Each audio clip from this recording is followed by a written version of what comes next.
Back to the cantina. It's kind of one of those days where I'm kind of bored right now, and I really kind of just want to do some talking. First off, I'm going to address the stupidity going on with the fandom. First off, Ahsoka's not boring. Stop trying to sell it that. Second of all, and this is a direct address to the nerd with glasses, stop lying about the Nielsen ratings and stop telling people that Disney's lying. They're not. Okay.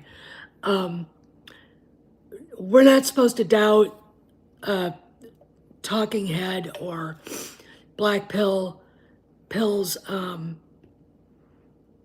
opinion. And that's all that really is their opinion. And if you do doubt them, they will banish you, which is, it's like they depend on everybody to agree with them and or just let them run everybody with a different opinion over. And as long as you're making money and you keep your mouth shut and you don't disagree with them, you're fine.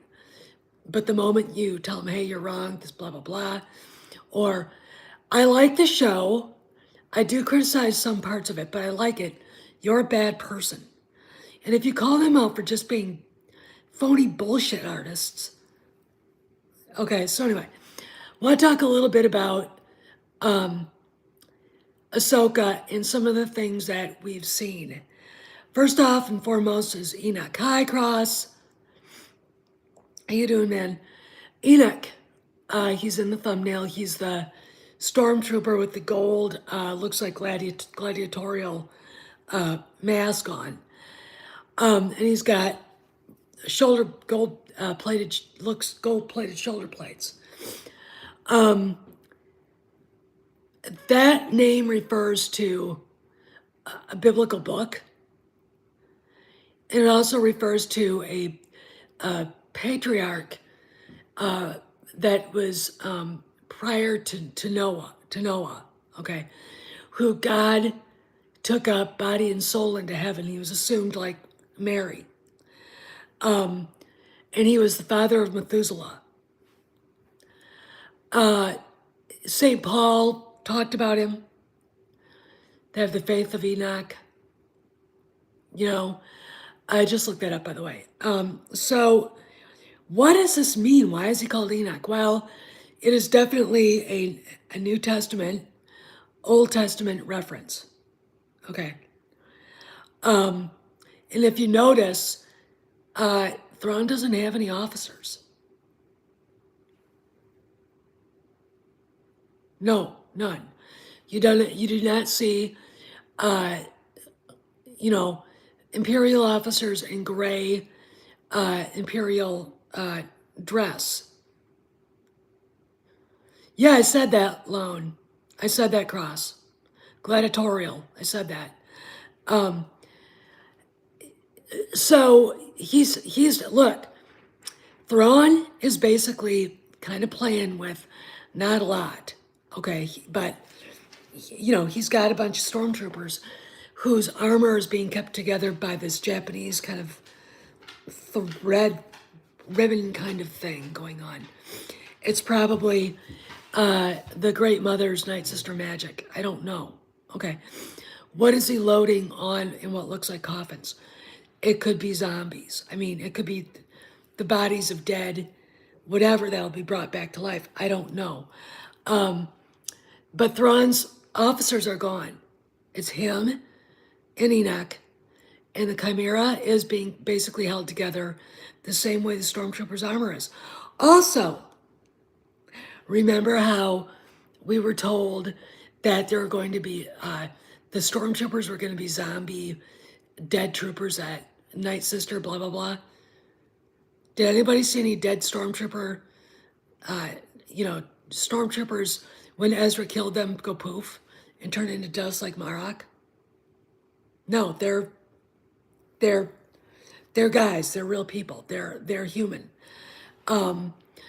So at least that puts some doubt into that rumor, and I think people should be called out for it. You're gonna sit there and say shit, and then that didn't pan out. Now, that doesn't mean that once a chimera gets through, goes from one galaxy to the other, that whatever's in those, what looks like to be caskets, comes flying out of there and starts doing bad stuff. I'm not quite sure about that. But but again, there's lots of biblical references. There's references to all kinds of things. And the Night Sisters' names are references to the fates in Greco-Roman mythology. Okay, that's what their names are. Okay, when you look at them, Filoni really dug deep, which I'm going to tell you this. When you see some black pill blob or black pill saying it's boring, they don't give a shit about the lore. I'm a Star Wars fan. This is boring. I'm pretty sure none of them even know where the name Enoch comes from or what it might evoke. The fact of the matter is, he could be a resurrected officer. He could be a zombie by the Great Mothers, but because we haven't seen any yet, and I would think that hand would have been played at least with Ezra. We haven't. So I really think that rumor of a bunch of Dathomirian witches. Why wouldn't there be a bunch of them walking around? Again, unless there's, dead bodies in those, the catacombs, what was found in the catacombs that they're loading onto the ship. So what is going on here? Well, we've got to figure out how Ezra and Sabine and Ahsoka and as importantly, Shin and her master, who went wandering off, searching for what he's been looking for. We got to figure out how they're going to get back to the galaxy. All right. And here's an interesting little theory that I think people should talk about. What if Ezra's a ghost? Think about it. What if he's a ghost? What if he's just being brought back by night? Sister Magic, but he's really dead. I don't think that is a part of the story, but it's something to think about. What else is going on? Okay, so we've got, why is Balin, what does Balin hear? Do you hear it? Something's calling to us. He goes wandering out to find it. Now, a lot of people think it might be Aboleth. Aboleth, it only works if they really go and change canon, where Aboleth was trapped behind the maw, the 3 huge black holes, and every time she got out, the son and daughter would come back and beat her back inside. So if it is Aboleth, they're changing that. It could be the son. Okay, we've got the world between worlds, and we know that is connected to the father, son, and daughter. Okay, so,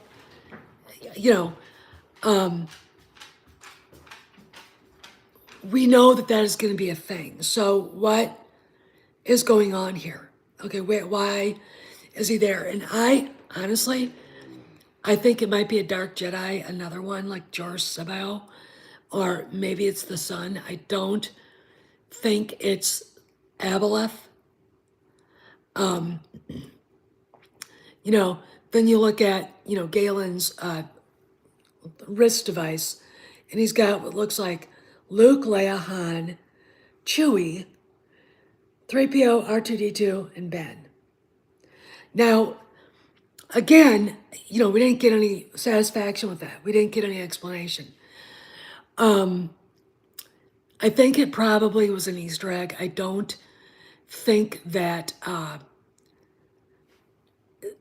they're gonna that is any reference to current events. I also think it was a middle finger salute to Kennedy from both Favreau and Filoni. And it's very interesting watching this and seeing what it, I mean, when you think about what it could be. We had in the last episode a great cameo by C3PO. Okay, standing in for Leia. So I'm going to predict we are going to see her. If we don't, we don't. But it's a prediction. I would say 50-50 on that. We could see Han. We could see Luke. We could see Chewbacca. And I'm hoping they actually have someone big enough to be Chewbacca play the role. In this day and age in Los Angeles or wherever, when you have access to incredibly tall people, hire somebody that is like Peter Mayhew. Because when you watch Solo, you can tell that Jonas Suotomo isn't tall enough to play Chewbacca. He's just not. He's a big, tall guy, but he's not 7'3". He's 4 inches shorter. Okay, Chewbacca isn't only tall, he's enormous, even for a Wookiee. And this character's got to be that big. What else is going on with this? So, I don't know what to expect. But I do believe that we are going to see Thrawn appear in the galaxy. And we haven't heard anything about AHSOKA Season 2 starting up. We do know that Disney and Favreau want to do it. Again, I'm going to address the lies that the Black Pills are spewing out there about Disney's lying about their ratings. No, they're not. No, they're not. Nielsen isn't attached to Disney. They're going to put what they have out there. AHSOKA was 5th overall. It was number 2 in its first 2 episodes. And, swallow your pride, take the L, and go find another franchise to shit on. It's like the meme, blah, blah, blah, said Star Wars is dead. That's the 7th time you've said that. Stop it. It's not. Okay, it just, and the fact of the matter is, again, I'm going to say this, and if any Black Pills are watching, Gary, etc., let people like it. Let people like it. And the fact that these people say they don't like it,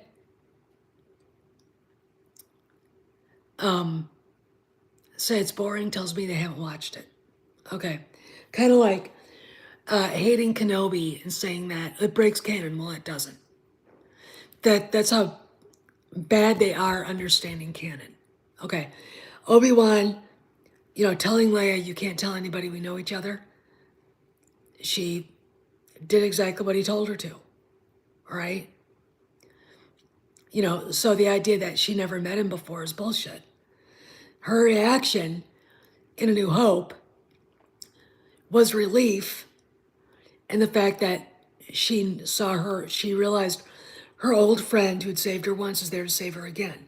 And people saying that breaks canon, no, it doesn't. I mean, what the hell are you people talking about? Anyway, and if you can watch the end of Kenobi when he has that battle with Anakin/Vader and not understand that Anakin will always be Obi-Wan's apprentice until he can beat Obi-Wan. And Obi-Wan understands how to beat him. He understands how to defeat Darth Vader. Because Anakin is impatient. He's striving to be the best. And he strives for victory. He doesn't strive for understanding. He is not patient for it. And Obi-Wan knows what buttons to push. That's why he beats him.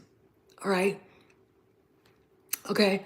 And so really, that does not, that fight on that unnamed moon does not contradict the fight in A New Hope. Because technically, Vader still was Obi-Wan's apprentice. Because Obi-Wan kicked his ass, just like he always did. Okay. And I want to address something I just read today on Twitter or somewhere, I can't remember. No, it was here on YouTube. Deborah Chow said, I don't know when she said this, that someday the sequel trilogy will be as loved as any other part of Star Wars. It's like, no, what the fuck are you saying? It's garbage. Look, the reason why she said that is to keep herself in good graces. She probably said that a while back, before this stuff happened, what started going on with Kennedy. I mean, you know, anybody who is a Star Wars fan or even understands filmmaking knows that the sequel trilogy is a Greek tragedy that could only be written by William Shakespeare. Okay, it is. You're just looking at it going, what the fuck am I watching? So I had to say, Deborah, you're wrong. Quit kissing KK's ass, because that's what she was doing. All right, that's what she was doing. What else? So yeah, they still have not dropped the price again on their house. It looks like it's picking up, basically, bites.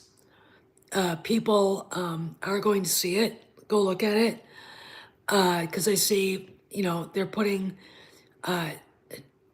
basically times to go. I'll give you what happens, because my husband and I have sold a house.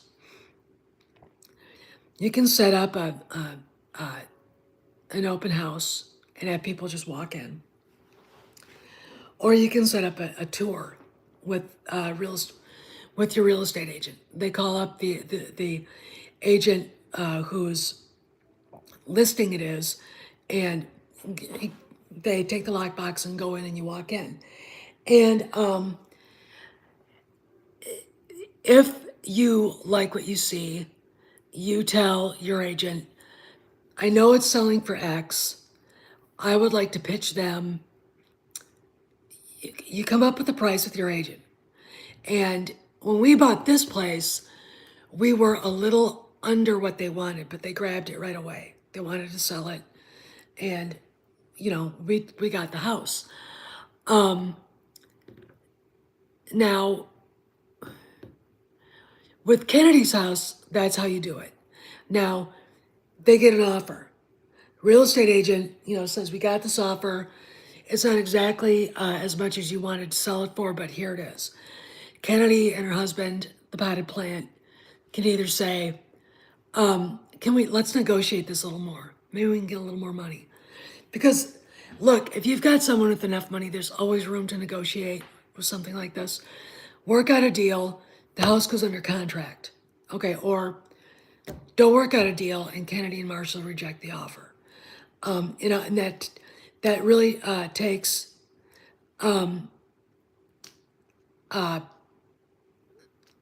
place with their agent saying, we can get a better offer for this. Now, the house has been on there for almost 50 days.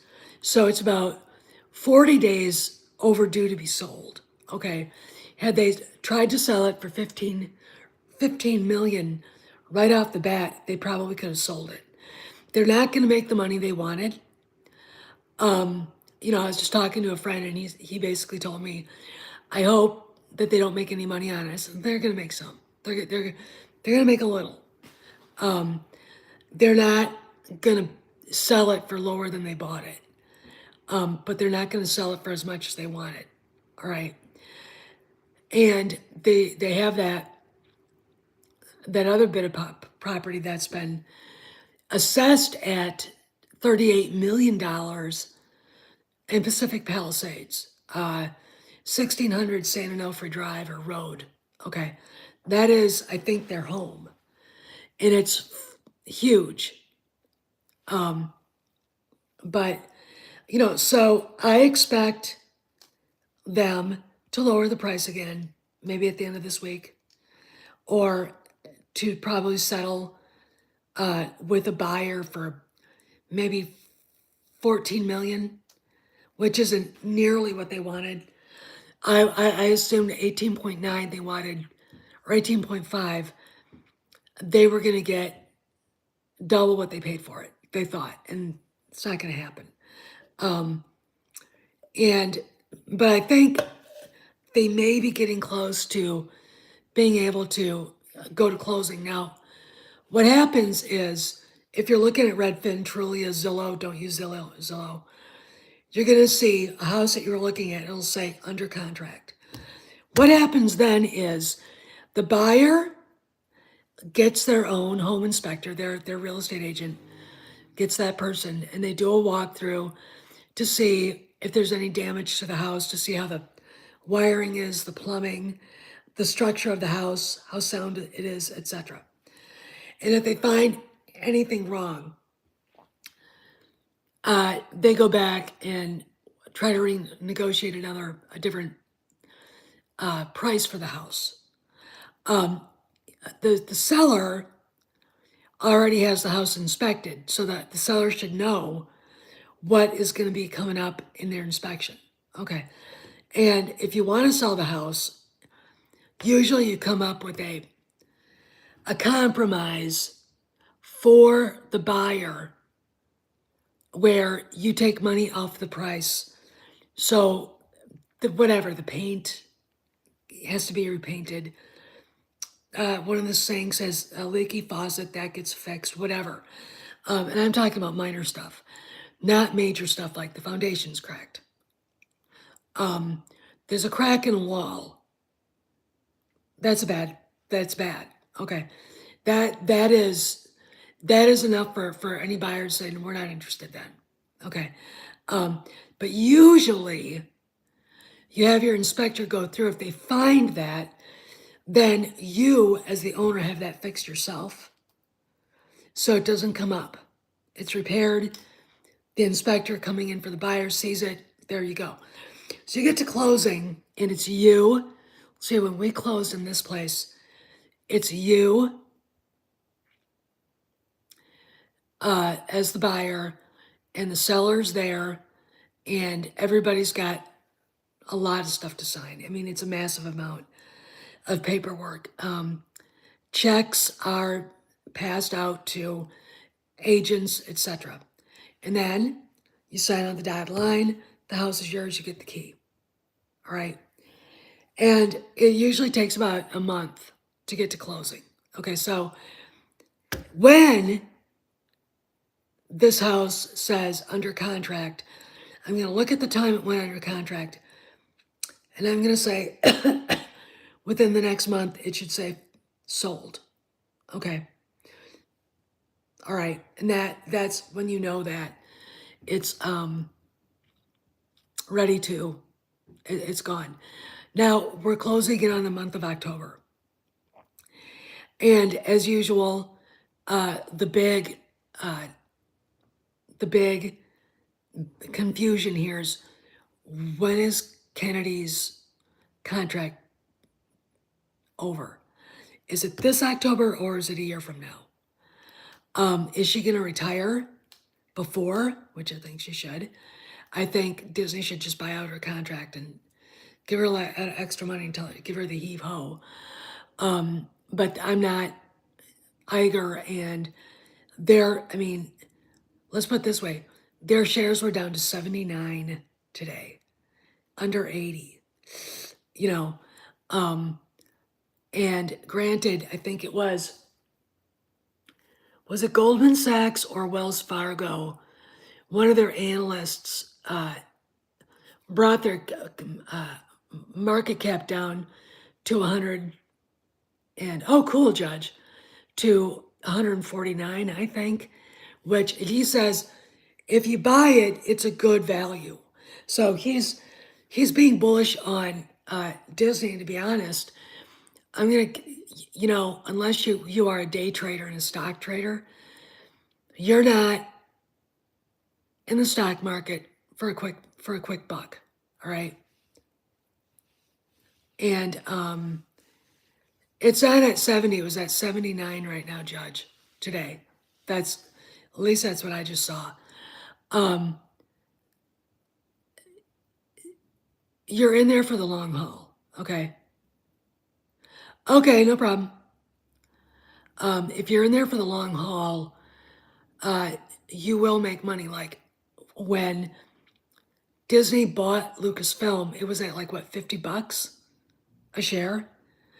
Now it's at 80. So if you bought 1,000 shares at $50 and you sell it at 80, you didn't do too bad. You didn't do too bad.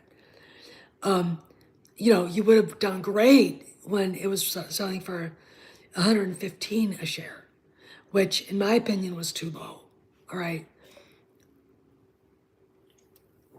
But look, with the economic issues caused by our government and our idiot president, the economy is not going to get better until DC changes. And I don't want to get into that because I really don't want to talk politics. So don't expect, if you invest in the stock market, to see it go up much until Demented Joe and his corrupt family are gone. I also want to add this. Apparently, their German Shepherd commander bit a Secret Service agent. The 11th person he's bitten. And I want to explain something. Kojak, come here. Come. Come here, buddy. Come here. That's Kojak. He is a Shiloh Shepherd. Everybody knows who he is. Come. Koji, come. Come. He has the recall of a butterfly. Get over here. Come. Good boy. Come here. Oh, big stretch. He is not a German Shepherd. He looks like one. The breed was developed to remind people what the German Shepherd was supposed to look like. He is bigger than most German Shepherds. He's not aggressive. Well, he's aggressively affectionate. With a dog like this, and this is nothing like a German Shepherd in temperament. With a dog like this, like that, you're dealing with a very intelligent animal that needs stuff to do. And if your dog is cooped up and you've got a German Shepherd, they're cooped up, they don't have enough to stimulate their brain. They need a lot of stimulation because they're extremely intelligent. A German Shepherd is considered like what? The second most intelligent dog in the world. I actually take the breeds on individual case by case basis, but I've been told by a dog trainer that Kojak is extremely intelligent. He also does his own thing. He's very independent. Well, to a point. He loves his mommy. He's right here. You've got to get that dog out and working. This is obviously a dog that needs constant activity. Okay. Not too unlike a Malinois. Hi, Ira. We owned, when we first got married, a German Shepherd Malinois cross, and we weren't the owners for him. He wasn't built for, we take him out for long walks like twice a day, for an hour and a half twice a day, and it wasn't enough for him. And he ended up biting my husband, and we had to get rid of him. I blame myself. Should not have gotten that dog. He was when he was good, he was really good. He was really smart, and he was a handful. Gunner was he could be absolutely batshit crazy because he wanted to go. Like one morning, my husband woke up, took him out to the backyard when we lived in Hawaii, and there's a stray cat standing on the fence. And they had a growling contest. They had a growling contest, a hissing growling contest. And, you know, that cat would have beat the shit out of him. Because one thing about Malinois, hey Maze, they're really smart, they're really athletic, they've got a huge bite force. But they're not that big. And that cat was enormous. So Rudy had to hustle the dog.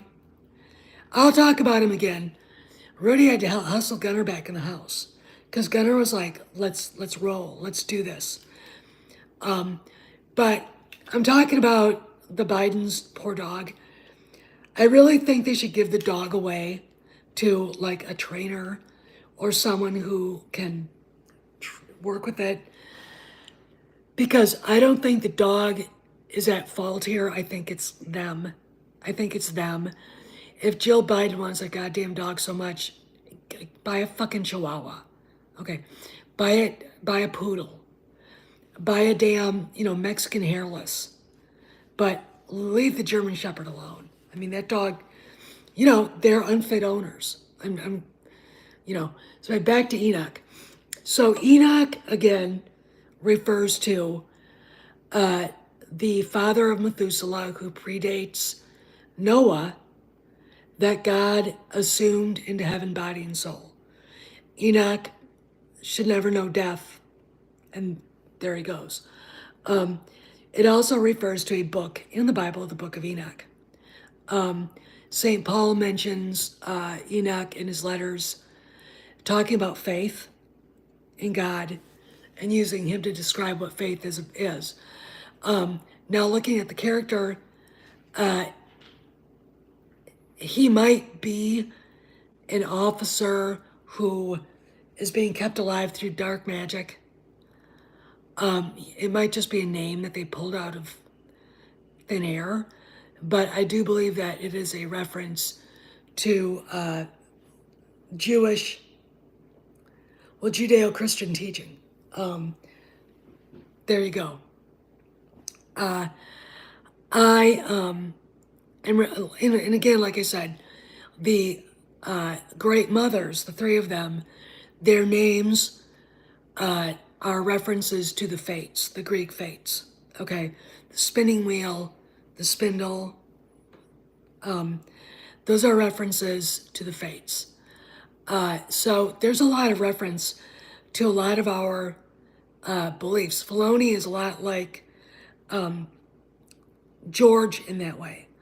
Anakin being born just created from the Force.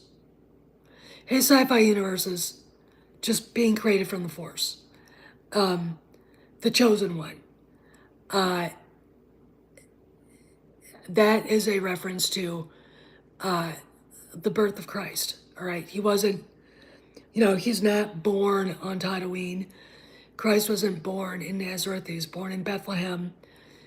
Anakin is raised on Tatooine. Luke is raised on Tatooine. Luke wasn't born on Tatooine. He was born on some sort of spaceport. All right. That is a reference to Christian teaching. Nazareth and Tatooine being literally the furthest place from the bright spot in the middle of the galaxy as you possibly could get. And if you Polos Massa, okay, thanks. I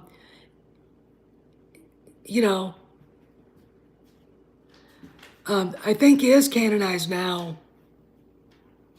but we don't know what he really is. I do know that the so-called zombie dead troopers are not zombies, because those guys, Ezra and Sabine, were regular stormtroopers. That's what they were.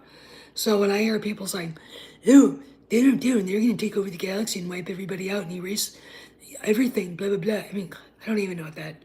I'm like, Really? Those are human. Okay. And you gotta, I mean, you gotta look at it like,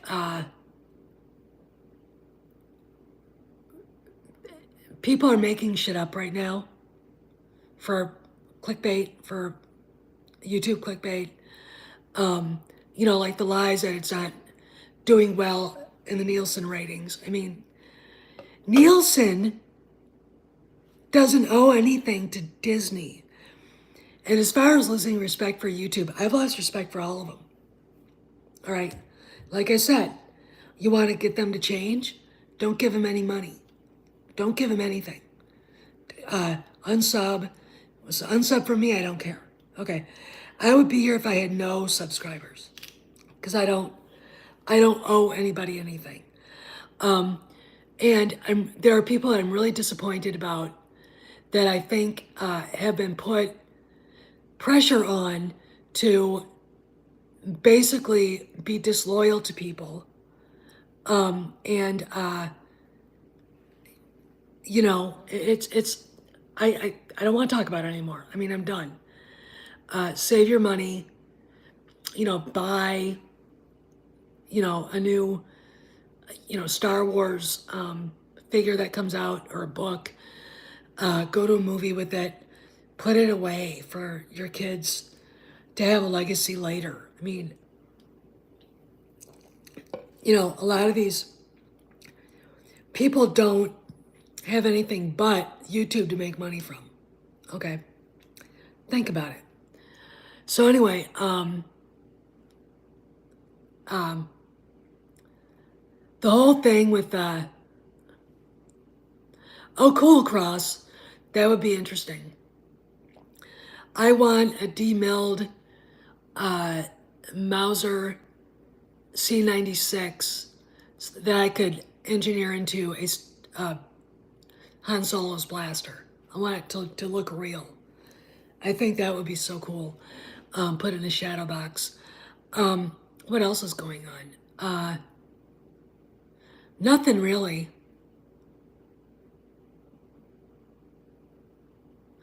Well, they're going to do that until you lose the algorithm. Look, eventually they're not going to have the message anymore. All right? They're going to start losing the narrative. Okay? If we get soon a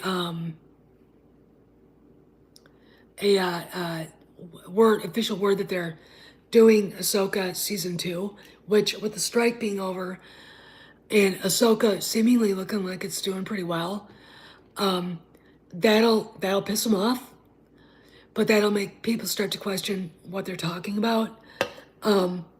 What I don't like is people that I was loyal to, that I defended, being disloyal to other friends. And if you're a YouTuber and have to threaten another YouTuber over the guests that they have on, my response right back. Okay?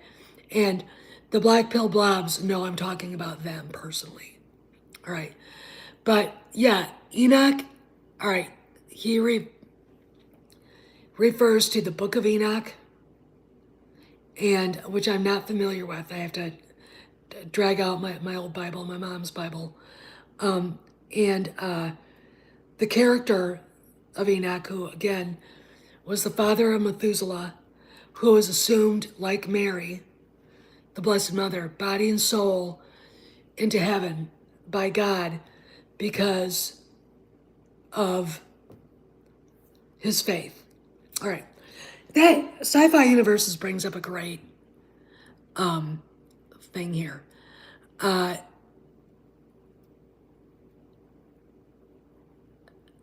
Who's going to replace Ray Stevenson? I went through the cast of The Gladiator. I went through the cast of 300. Gerard Butler would be my first choice. Not that I like him as an actor, but I think he'd do okay in this part. As long as he was allowed to have his own accent. because he can't do an American accent. If you, it just he can't get around his front teeth. David Wenham could do it. I mean, there were quite a few actors that could actually. I mean, big, tall, rugged British actors. You know, if Henry Cavill wasn't such a big star, I'd say he could do it. Okay, it's going to be a different look, but with Gerard Butler or somebody like that, it's not so off from Ray. Okay, they're both about the same height, kind of same facial structure. And Butler can grow a bitchin' beard when he has to. So, and in some ways, he's got scarier features, and I think that if we're doing Dark Jedi and something like that, I think that actor should be big and imposing. Okay.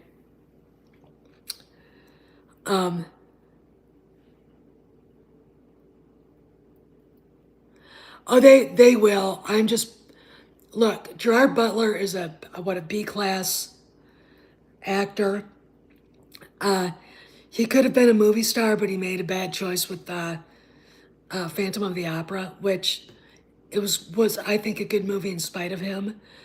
My dog sings better than he does, for crying out loud. And it's going to be one of those things, but that's my choice. If they have to replace Stevenson, and they will, then I would say go for somebody like that. David Wenham would be good. Sean Bean, if he's not too old. Maybe Viggo Mortensen. That guy is kind of ugly, is really kind of ugly. I can't. I mean, if someone would have said, Viggo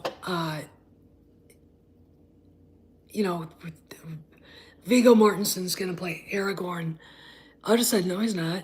He looks like a convict. He really does. He looks like someone who is in life in prison for being a serial killer. Ick. Okay. He doesn't fire up my imagination for that character. Okay. Yeah, I think he would be great, but is he too old to play that role? Gerard Butler is what? He's 53. Ray Stevenson was, I think, a little older than him, a little older than me. So I think that Butler could probably do the job very well. The character needs mystery, and the character needs. Hi, Kojak, there you are. The character needs to be imposing, and Jerry's not the best actor out there. I mean, he's not Sean Connery. He's not Henry Cavill. Henry Cavill's actually a great actor. Yeah, see, I think Sean Bean could if he wanted. He'd probably have to get in shape because there will be, hi Mike, there would be serious lightsaber duels. I mean, I'm going to predict this if they do it right and we get AHSOKA season 2, and I think we will see Baylan Skoll fight Luke. Luke will kick his ass. Okay. Luke is not, when I'm watching AHSOKA and I watch her fight like Baylan Skoll and stuff, Luke shows up there, it's going to be a whole different ball game. Because that's like having Anakin there. Oh God, Jonathan, I'm so sorry. What happened? Oh, I hate that. Oh man. Oh God, that's my worst fear. What happened? Oh man. I hate hearing this. I mean, it's trust me, I know how hard it is to lose a dog, even if you know it's time. I mean, ask Mazurus when we had to put Buford down. I was inconsolable for months, and then we got this idiot right here, Kojak. We were talking about the Biden's dog. Poor Commander. Oh, that poor thing. They've got to give that dog to somebody that knows what they're doing, because that they want they should have a golden retriever. If you don't want a dog, if you want a dog that's not gonna bite somebody, get a golden. Okay.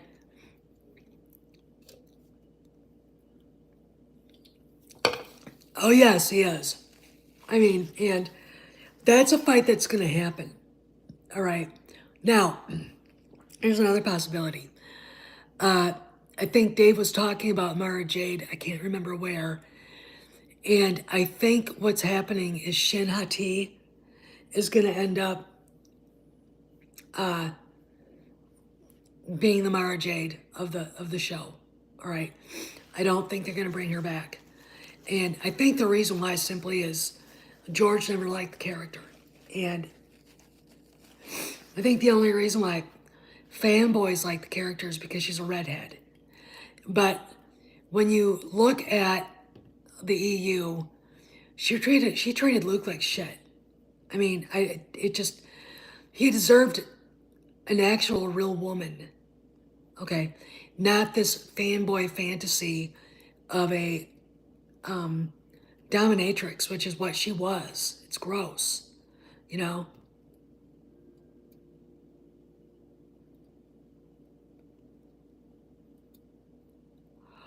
Oh my God, Jonathan.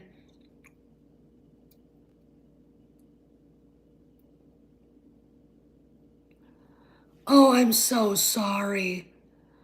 Oh my God, I am so sorry. Oh man. I just, that, what kind of a dog was Stony?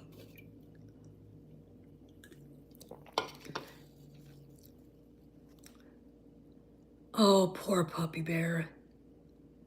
Oh my God.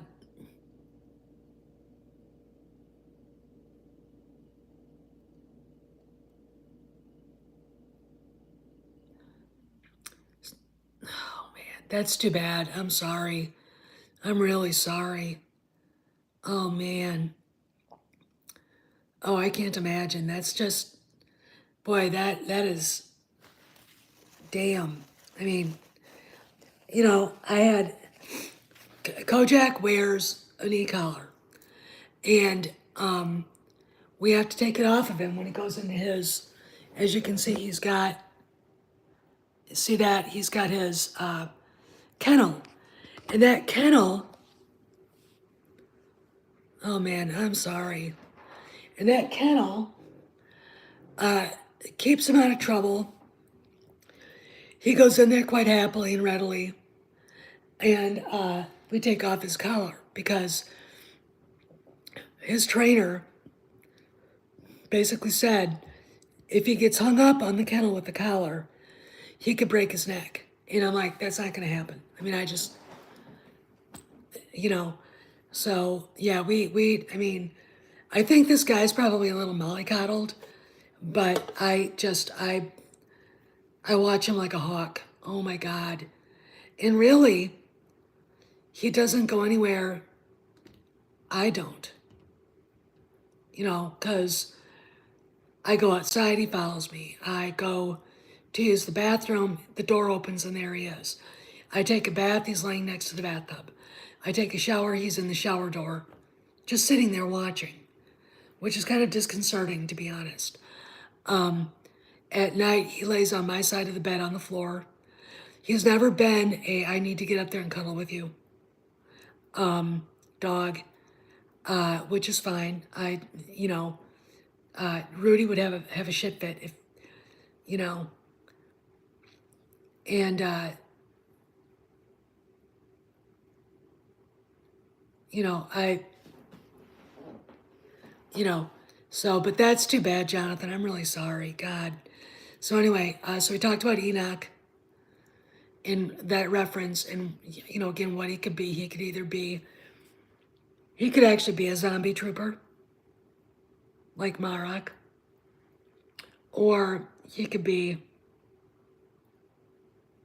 just a human that had to reinforce his armor while they were there. Look, there's something about Peridia that isn't right. Okay, you look at Ezra. He hasn't had his lightsaber, and he basically uses his powers in the Force to throw people around and